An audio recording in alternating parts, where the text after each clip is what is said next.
Hello everyone, BJJ50 back here today with another how to play. Today we're looking at how to play Bridge City Poker by Portland Game Collective. Just came out earlier this year on Kickstarter, via Kickstarter. And this is a ladder climbing, trick taking setting game, like a number of other games I've looked at on the channel, where you're going to be playing, and it's for 2 to 4 players, you're going to be playing melds to the table, sets of cards, and trying to get rid of all the cards in your hand first. Now, for a 4-player game, each player is going to get 7 cards. Hopefully, I did not completely, I misdealt that, didn't I? 3, 7, this guy has a couple of extra cards. I have a couple of extra cards. Okay, that's better. Each player is going to get 7 cards, and you'll be playing. That's for that many players. Different players have different player counts. You have cards numbered 0 through 14 in this deck. With less players, you're going to use less cards. The cards are all different bridges with different values, of course, different colors. 4 suits: the Telecom, the St. John, the Hawthorne, and the Fremont. I guess these are real bridges in probably the Portland area, because that's where the creators are from. Now, despite the fact that it's named poker, it has nothing to do with poker whatsoever, other than you can't play poker type hands. Like you can play a pair, a 3 of a kind, a full house, or a flush, as you can see right here. This is what you can be able to play on your turn. You can play a single card, a pair, which is 2 of the same value, a triple, 3 of the same value, a full house, which is a pair and a triple, a run, which is 3, 4, 5 cards in a sequential order, like 4, 5, 6, or a flush, which is 5 cards, all of the same suit. And when somebody plays one of these, everyone else has to play the same type of meld. So if I play a pair, everyone else has to play a pair, but it has to be the same value or higher. If you can't play, you can pass. And the other side of the card explains exactly how a turn kind of goes. And of course, another thing that's important about this game is it comes with a bunch of action cards that have different symbols and values and whatnot. When you do this game, what you're going to do is you're going to be selecting 5 of these cards. You can either specifically choose 5 cards. You can randomly do it. For the purposes of the starting point of the, like when you're just first starting out, there is 5 cards that have a star symbol on it. This is kind of for the beginners. That's what they recommend, and I've already shuffled them in. Cards have different symbols on them, like this one has a little happy face. This means when you play it on your turn, you have to play it alone. You cannot play it with anything else. However, if you get one like this that has a face with 2 other cards, this means that you have to play it with another set of cards. So I can play this with this card, or with a pair, or what have you. They all have different effects, of course. And then if you see one like this that has a crown, this means you can only play this if you are leading. If you're the first person playing, leading a trick, you can play this. You cannot add it to a trick that's already ongoing. But we'll put those aside. There is like 30 of them or something. There's some that I think were part of an expansion that I got. There's also some which are somewhere right here, which have this symbol here, and this means they're used only for team play. Since we're not doing team play, we're not going to use that. That's if you're playing in partnerships. So on your turn, there's a couple of things you can do. The first is you can play a melt. So let's say I play 3 10s. Now everyone else has to play 3 of a kind, or they have to pass. And of course it has to be the same value or higher. So this guy does not have, so he's going to pass. He could also play, the other thing you can do on your turn is you can play your action card. But this one says follow. Each player must follow one of your played suits. He's not playing, he can't exactly play that. The other thing he can do, if he wants, on his turn, is simply discard this action card. So maybe he does that. The power card, I should say. This guy does not have a 3 of a kind to beat that. However, he can use this card So he's going to play it in front of himself. You'll see why. And it lets him discard up to 2 of any named bridge card. So let's say he decides he doesn't like these green St. John's. So he's going to say St. John's Bridge. And he's going to discard 2 of those cards, as it says on here. Discard up to 2 of a named bridge. Other players have the ability to discard 1. So does this guy have any? No. Do I have any? In fact, I do. So I'm going to discard this one. And then this guy, he also will discard 1. So some of these power cards will affect you. Some of them will affect potentially everyone. So everyone passes. I go out. Or I don't go out. I played his action card. This guy cannot beat it. So he's going to pass. And so everyone has passed. Nobody else can play. So I'm going to discard these. I won the trick. Nobody else played. And what happens is, for everyone who did not play into the trick, everyone who loses is going to have to draw more cards. Anyone who did not play into the trick or did not play a card has to draw 2 cards. So this guy's going to draw 2 cards. And this guy's going to draw 2 cards. This guy, I need to verify.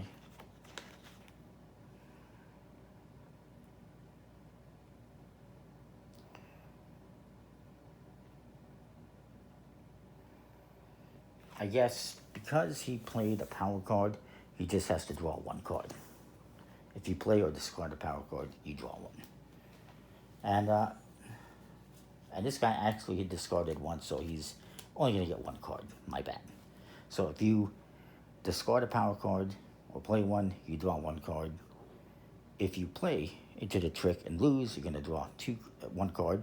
So if you pass, you don't play at all, you're going to draw 2 cards. So in this game, you kind of get penalized for passing. A lot of games, you can just pass and not play, and you don't get penalized. Other than you're going to keep cards. In this case, if you can't play, you pass, you're going to draw more cards. So I won the trick, so I'm going to lead the next one. Let's say I lead a 1.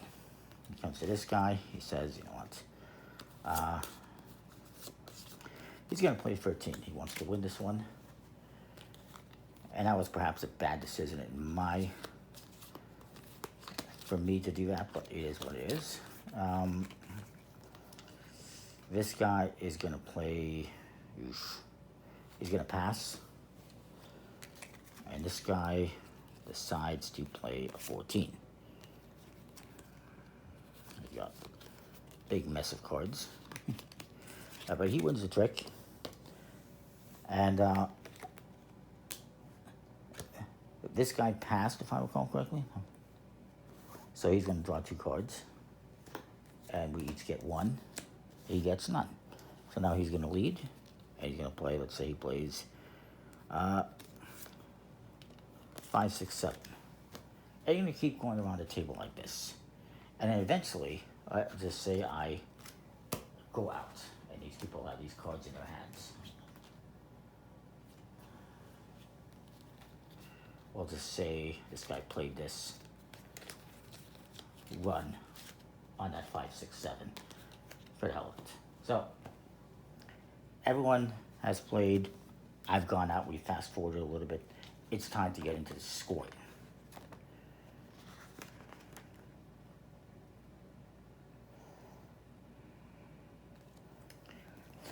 And as I mentioned, basically there's 3 phases in this game. There's the trick-taking phase. Everyone plays a card if you can, or cards, and if you can't, you pass, or you play an action card or discard an action card.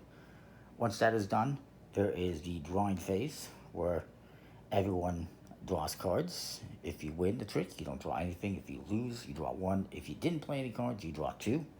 Pretty self-explanatory. If you played a power card or discarded 1, you just draw 1. And then there's the cleanup phase, where everyone keeps their played power cards in front of them, and all other cards are discarded.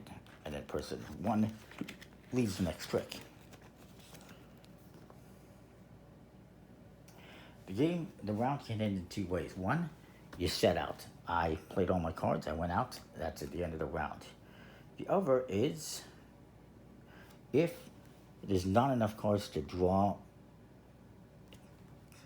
at the end of a trick in the draw phase, then the game ends as well. You do not reshuffle the discard. And then we're going to get into the scoring.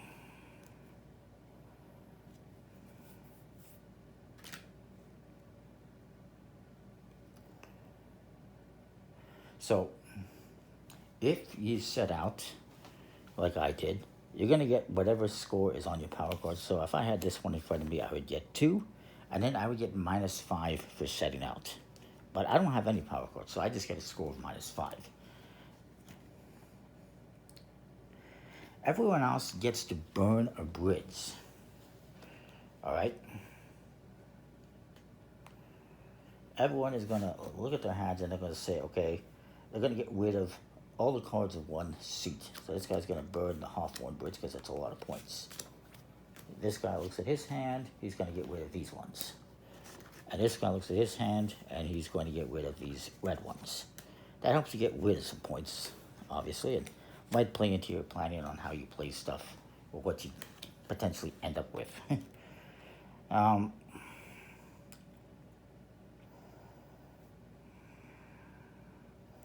Any power cards that you have that you don't play as well, you'll just discard. They don't count against you.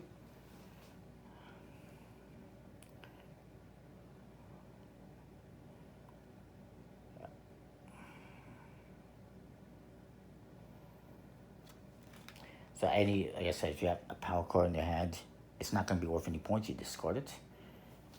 And then you're just going to score up what you have in your hand. This guy has 4 points. This guy has 8. This guy has 14 plus 3. Any power cards that you play, they do have a special ability. They do help you out. However, you're going to get those point value against you. And you may not want that, especially if you have a power card that is like a plus. This one's actually -5, so it's not bad, but there's some that are plus 3 or 4, or, wow, times 5 minus, it's +5, etc., etc. Some of them are 0. Different values. But you're going to get penalized for using a power card. It might benefit you, but it might also hurt you in the end if you don't set out. And so that's that. You're going to put up those scores. Whoever has the least amount of points at the end of the game is going to win, just like most setting ladder climbing games. And you're going to play, what was it again? 4 rounds for 4 players? 4 rounds. 3 or 4 rounds, depending on the player count. And whoever has the least amount of points wins. Pretty neat little game. Pretty interesting. I like how the power cards change things up from like a regular ladder climbing game. Definitely makes it a little bit different. I like the idea of the cards as bridges as well, and burning the bridge and everything. Just nice play on words. I don't know how I feel about the name because it has nothing to do with poker. It's very misleading. Out of all the games I have, it's the most misleading title. But it does use like poker scoring hands in a way, with like pairs and triples and full house flush and whatnot. So a little bit of poker there, but just the scoring or in the hands you play. There is a different variant for 2 players, which I won't get into.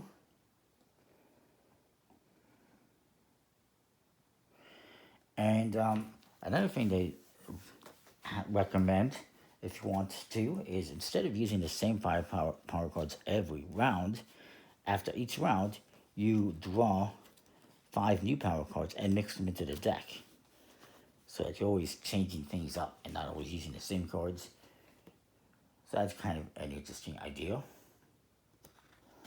And there's also, of course, you can play in teams if you're doing 4 players.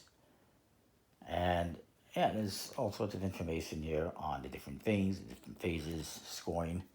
It's a pretty interesting, I think, solid little game. Definitely unique in terms of all the ladder climbing games I played, because of the action cards and how they can penalize you if you use them, but they can also help you out potentially. And burning a bridge at the end, I think, is pretty cool. Yeah. Overall, I think it's a pretty interesting game. Good quality cards. Let it finish.